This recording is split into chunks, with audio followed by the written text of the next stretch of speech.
Bon, bonjour tout le monde. En fait, cette capsule, c'est une capsule qui concerne comme la résolution d'équations de degré 2. Ok. Donc, on va utiliser tout ce qu'on a appris jusqu'à maintenant sur la fonction quadratique pour justement résoudre une équation de degré 2. Jusqu'à maintenant, en secondaire, en tout cas ceux qui n'ont pas fait TCN l'année passée, là, tout ce qui avait résolu en secondaire 2 et 3, c'était des équations de degré 1, par exemple. Je vous donne un exemple ici, là, ce que je veux dire par degré 1. Par exemple, si vous avez 3x plus 4 égale 10, ben à ce moment-là, le x est exposant 1. Donc ça, c'est des équations de degré 1. Tout ce qu'on a à faire, c'est d'isoler x. Okay. On pourrait avoir des équations de degré 1 plus compliquées. On va mettre x à droite, x à gauche. Et ce qu'on fait, c'est qu'on ramasse les x ensemble et après ça, on les isole. Okay. Alors, quand on parle d'équation de second degré, c'est quand on a quelque chose comme ça. 2x à la 2 plus 14x. Quand on a juste le x à la 2, il n'y a pas de problème. On peut isoler x sans problème. Par exemple, vous avez 3x à la 2 égale 48. Là, on n'a pas de x. Tout ce qu'on a à faire, c'est d'isoler x à la 2. Donc, on divise par 3. Et là, ça nous donne x à la 2 égale 16. Et après ça, ben, on fait la racine carrée. Okay. Et là, il faut savoir que quand vous faites la racine carrée, il y a deux réponses. Racine carrée de 16, c'est 4. Ou bien moins la racine carrée de 16, c'est moins 4. Et quand vous appliquez ça, vous allez voir que ça marche. 4 à la 2, ça fait 16. Moins 4 à la 2, ça fait 16. Okay. Donc ça, c'est une équation simple. On peut la faire comme ça. Et là, vous remarquez une chose, que quand on a un exposant 2, là, on n'a plus une seule solution. Quand on a juste exposant 1, vous rappelez, là, la majorité du temps, les équations vont donner juste une seule solution. Okay. Mais quand on a exposant 2, il faut s'attendre, dans les équations du degré 2, d'avoir deux solutions, deux réponses possibles. Ça se peut qu'il n'y en a pas. Par exemple, si vous avez x à la 2 égale moins 2, ben, x à la 2 égale moins 2, la racine carrée d'un nombre négatif n'existe pas. À ce moment-là, il n'y a pas de solution. Okay. Et une seule solution, ben, supposons que vous avez x à la 2 égale 0. Okay. Alors, si vous faites racine carrée de 0, ça fait 0. Vous faites moins racine carrée de 0, ça fait 0. Dans ce cas-là, il y a juste une seule solution. Maintenant, qu'est-ce qu'on fait si on a à la fois x à la 2 et x? Okay. Alors, c'est pour ça que je prends cet exemple-là. Alors, ici, vous avez une fonction j de x égale 2x à la 2 plus 14x moins 8. Elle est sous la forme générale, bien sûr. Et là, on veut savoir quelles sont les valeurs de x qui vont nous donner y égale 8. Alors, ça veut dire g de x égale 8. Donc, on veut résoudre cette équation. Vous voyez le lien entre les équations et les fonctions, c'est très très relié, parce qu'au fond, c'est de l'algèbre. Alors, quand vous prenez une fonction et vous dites égale à 8, ça revient à résoudre une équation, g de x égale 8. Alors, qu'est-ce qu'on fait? Ben, on va écrire g de x égale 8, tout simplement. On fait 2x à la 2 plus 14x moins 8 égale à 8. OK? Alors, si vous voulez utiliser la méthode que vous avez apprise quand vous étiez en secondaire 2 et 3, vous ne pouvez pas parce que comment voulez-vous isoler x? C'est à la fois vous avez x à la 2 et x. Vous ne pouvez pas les additionner parce que ce n'est pas des termes semblables.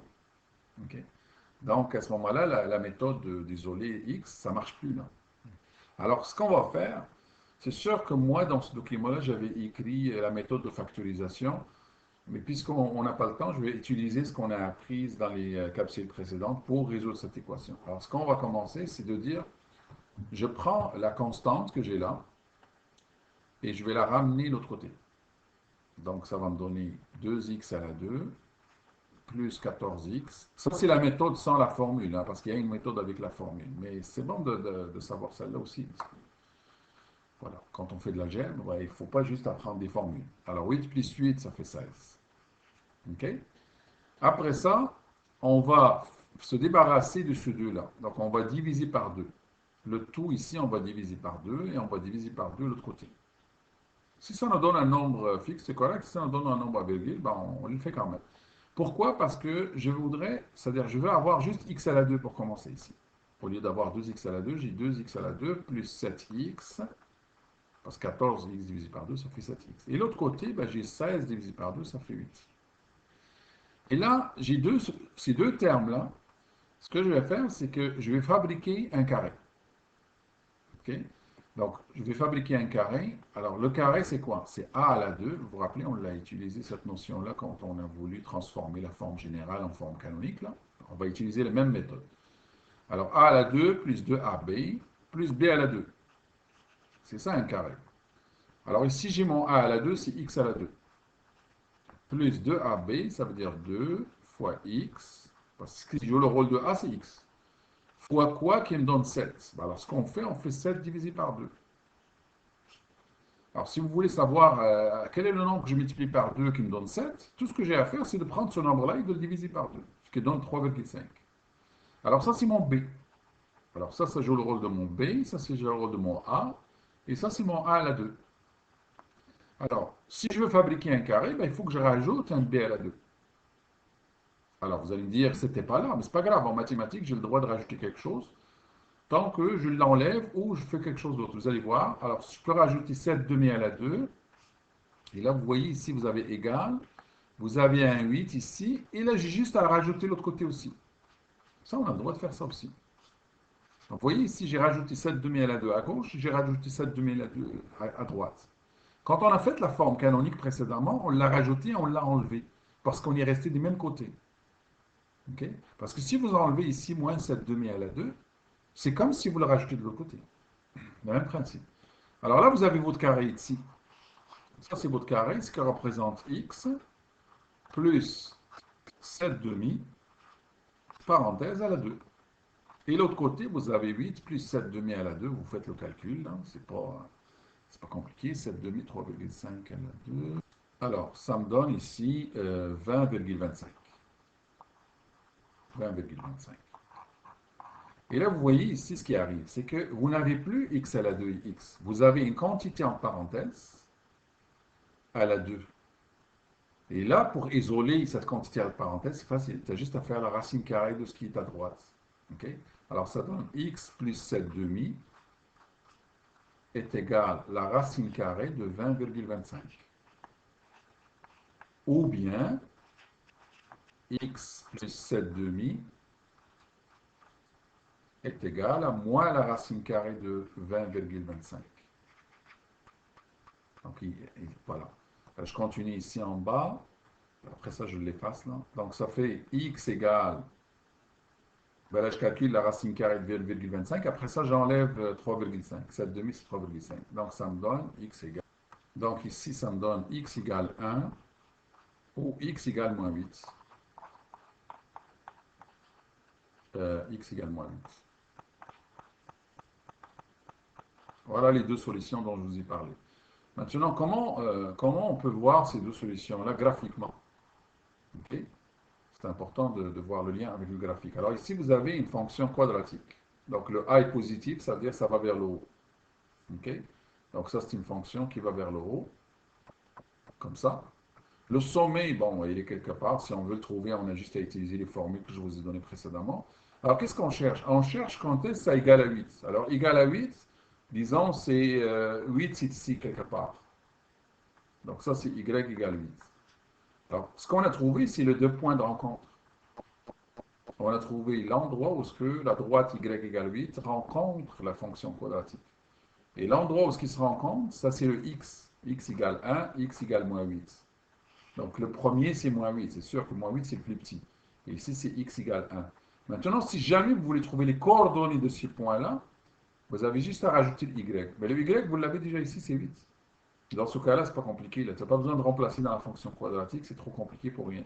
Le y, donc c'est 1, 8 et moins 8, 8. C'est bon? Maintenant, l'autre méthode, là, okay, c'est la méthode de la formule. Okay? La méthode de la formule, ça veut dire que tu apprends cette formule-là par cœur, celle-là. Okay? Alors, première étape, tu vas prendre ton équation et tu vas la mettre sous cette forme-là. Il faut toujours que ce soit égal à 0. Alors, tu commences par l'écrire, ce qu'on a ici. 2x à la 2 plus 14x moins 8 égale 8. Alors, tu commences par ça. 2x à la 2 plus 14x moins 8 est égal à 8. Ça, c'est ce qu'on avait au début. C'est ça qu'on avait à résoudre au début.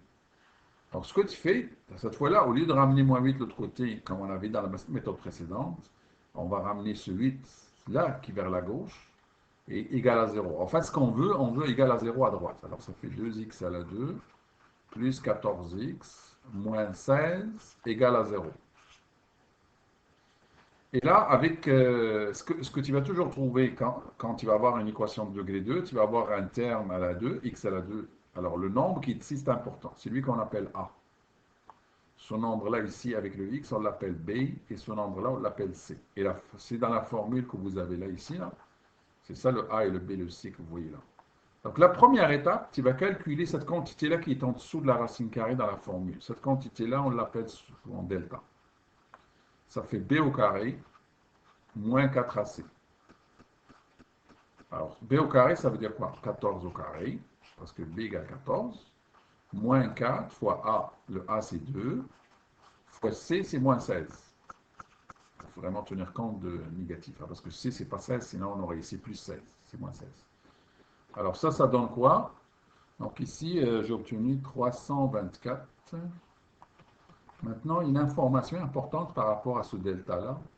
Si jamais vous faites ce calcul de la formule et vous trouvez que delta est positif, quand je dis positif, là, c'est même pas égal à 0, là, positif. Ça veut dire qu'il y a deux solutions. Donc, vous allez avoir deux solutions. Comme le cas ici, parce qu'on sait qu'il y a deux solutions. Il y a 1 et moins 8, hein, parce qu'on a utilisé la même équation, là. Maintenant, si vous trouvez que delta égale à 0, il y a une seule solution. Et si vous trouvez que delta est négatif, il n'y en a pas de solution, aucune solution. Et là, je vais vous l'expliquer par la formule aussi. Quand delta est positif, regardez la formule, qu'est-ce qui est écrit ici? X égale moins b, et là, vous avez à l'intérieur, c'est très important, ça, plus ou moins, ça veut dire qu'il y a deux possibilités.